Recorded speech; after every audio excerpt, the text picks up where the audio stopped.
नमस्कार, मी पंजाब डक. आज आहे 26 ऑगस्ट 2025 आणि मी आता शेतकऱ्याला सांगणार आहे की मी सांगितलं ना 27 तारखेला राज्यात पाऊस सुरू होणार आहे.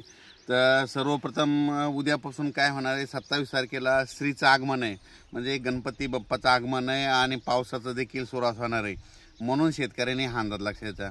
राज्यातल्या शेतकऱ्याला सांगू इच्छितो की तुम्ही काय करा, म्हणजे आता ना जो म्हणजे आज आणि उद्याचे दिवस तुम्हाला ना शेतामध्ये फवारणी करायला वेळ भेटेल, दुपारपर्यंत ऊन भेटेल, त्याच्यामध्ये तुम्ही फवारणीची खताची कामे करून घ्या. कारण की राज्यामध्ये 27 ते गणपतीचं आगमन म्हणजे गणपती बाप्पाचं आगमनपासून ते विसर्जनापर्यंत राज्यात सांगायचं झालं तर पाऊस जास्त कुठं पडणार आहे, वर्धा, नागपूर, भंडारा, गोंदिया, चंद्रपूर, यवतमाळ, नांदेड, हिंगोली, त्याच्यानंतर परभणी, त्याच्यानंतर बीड जिल्हा, लातूर जिल्हा, जालना जिल्हा, संभाजीनगर, बुलढाणा जिल्हा, अकोला, अमरावती, हिंगोली, वाशिम, म्हणजे गणपती आपलं श्रीचं आगमनपासून ते 5 तारखेपर्यंत विसर्जनापर्यंत ह्या पट्ट्यामध्ये दररोज वेगवेगळ्या भागात दररोज पाऊस सुरू राहणार आहे.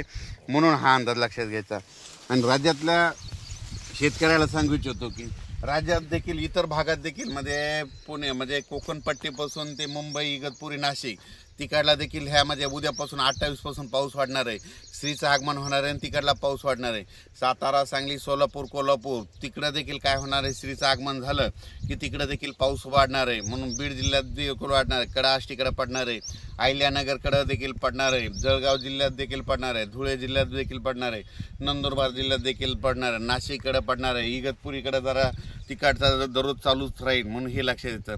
पण त्याच्या व्यतिरिक्त तुम्हाला एक सांगू इच्छितो की राज्यात म्हणजे पूर्व विदर्भ, पश्चिम विदर्भ, मराठवाड्यामध्ये आता हे श्रीचं आगमन उद्यापासून, तसं तर आजच नांदेड जिल्ह्यातून आजच पावसाला सुरुवात होईल. नांदेड, धर्माबाद, बिलोली, नायगाव, यवतमाळ, म्हणजे इकडून अशी सुरुवात होईल अहमदपूरला तो. तर ते काय होणार आहे तुम्हाला सांगतो, आजपासून ते 5 तारखेपर्यंत दररोज मराठवाड्यात, पूर्व विदर्भ, पश्चिम विदर्भ, मराठवाड्यात ते 7 जिल्हे आणि त्याच्यानंतर 6 5 11 जिल्हे, 16-17 जिल्ह्यात मात्र आता हे पाऊस जास्त राहणार आहे. मात्र सर्व राज्यभर नाही राहणार, पण जास्त पाऊस विदर्भाचे 11 जिल्हे आणि मराठवाड्याचे 7-8 जिल्हे आणि त्याच्यानंतर अहिल्यानगर, सोलापूर, धाराशिव ह्या पट्ट्यामध्ये ह्या जरा जास्त पडणार आहे. त्याच्यानंतर काय होणार आहे, हे 6 5 11 13 14 15 झाले. त्याच्यानंतर नंदुरबार जिल्हा, धुळे जिल्हा, जळगाव जिल्हा, नाशिक जिल्हा आणि मुंबई ह्या पट्ट्यांमध्ये ह्या भागात देखील ह्या जिल्ह्यात जास्त पाऊस राहणार आहे. फक्त काय होणार, थोडा पश्चिम महाराष्ट्राकडे थोडा पाऊस कमी राहील.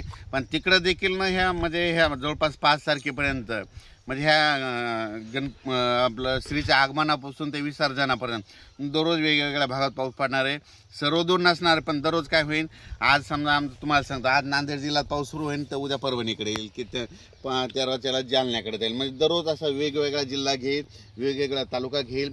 पण हा राज्यभर पाऊस काय होणार आहे आता म्हणजे उद्यापासून सुरू होणार आहे.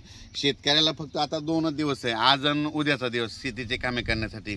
आज दुपारपर्यंत काय होईल, थोडं सूर्यदर्शन होईल. सूर्यदर्शन झाल्याच्या नंतर काय होईल, लगेच काय होईल, पुन्हा दुपारी 2:30च्या नंतर काही भागाला पाऊस सुरुवात होणार आहे. म्हणून हे लक्षात घ्यायचं. पण राज्यात मात्र सांगायचं झालं तर म्हणजे हे उद्या म्हणजे 27 तारखेपासून 27 ऑगस्ट ते जवळपास 5 सप्टेंबरच्या दरम्यान दररोज वेगवेगळ्या भागात विखुरलेला स्वरूपाचा पाऊस पडणार आहे. जास्त पाऊस पूर्व विदर्भ, पश्चिम विदर्भ, मराठवाड्याकडे असणार आहे. म्हणून मराठवाडा आणि ह्या 3 विभागातल्या शेतकऱ्यांनी हा अंदाज लक्षात घ्यायचा. फक्त मग त्याचा पावसाचा जोर कुठं पश्चिम महाराष्ट्राकडे कमी राहील, तिकडे देखील पाऊस पडणार आहे, पण काय होणार, थोडाफार कमी प्रमाणात राहणार आहे. म्हणून हा अंदाज लक्षात घ्यायचा. आणि राज्यात सांगायचं झालं तर गुजरातमध्ये देखील 28 पासून म्हणजे आज तिकडे देखील 28 ते 5च्या दरम्यान खूप चांगला पाऊस पडणार आहे. राजस्थानकडे खूप पडणार आहे, मध्य प्रदेशकडे देखील खूप पडणार आहे. म्हणजे ह्या 5-6 दिवसामध्ये 8 दिवसाच्या काळामध्ये मध्य प्रदेश झालं, राजस्थान झालं, गुजरात झालं, तिकडे देखील खूप पाऊस पडणार आहे. म्हणून त्या राज्यातल्या शेतकऱ्यांनी हे अंदाज लक्षात घ्यायचा. कारण की त्या राज्यातले आपले फॉलोअर्स आहेत म्हणून तुम्हाला सांगतो. त्याच्यानंतर तेलंगणातल्या शेतकरी, तेलंगणा, कर्नाटक, आंध्र शेतकऱ्यातल्या शेतकऱ्यांनी देखील हा अंदाज लक्षात यायचा. म्हणजे 28 तारखेपासून तर 5 सप्टेंबरच्या दरम्यान तुमच्या देखील भागामध्ये दररोज विखुरलेल्या स्वरूपाचा भाग बदलत म्हणजे कर्नाटक, आंध्र प्रदेश और तमिलनाडु के अंदरूनी इलाके में भी कई जगहों पे भारी से भारी बारिश होगी या कई जगहों पे छींटे गिरने की संभावना है. म्हणजे कई जगहों में ज़्यादा बारिश होने वाली है. कर्नाटक, तेलंगणा स्टेट में. आणि त्याच्यानंतर सांगतो की महाराष्ट्रात देखील दररोज वेगवेगळ्या भागात पाऊस पडणार आहे. म्हणून शेतकऱ्यांनी ह्या 2-3 दिवसामध्ये, आणि तसं तर काय करायचं आता ह्या 8 दिवसामध्ये जसं वेळ शेतीचे कामं भेटतील तसं कामं करून घ्या, म्हणून ही अंदाज लक्षात येतात. पण राज्यात मात्र जास्त पाऊस आता मराठवाडा आणि विदर्भ, नंदुरबार, धुळे, जळगाव ह्या पट्ट्यात राहणार आहे, म्हणून हा अंदाज लक्षात येतात. याचा एक व्हिडिओ परत सविस्तर उद्याच्याला दिला जाईल. धन्यवाद.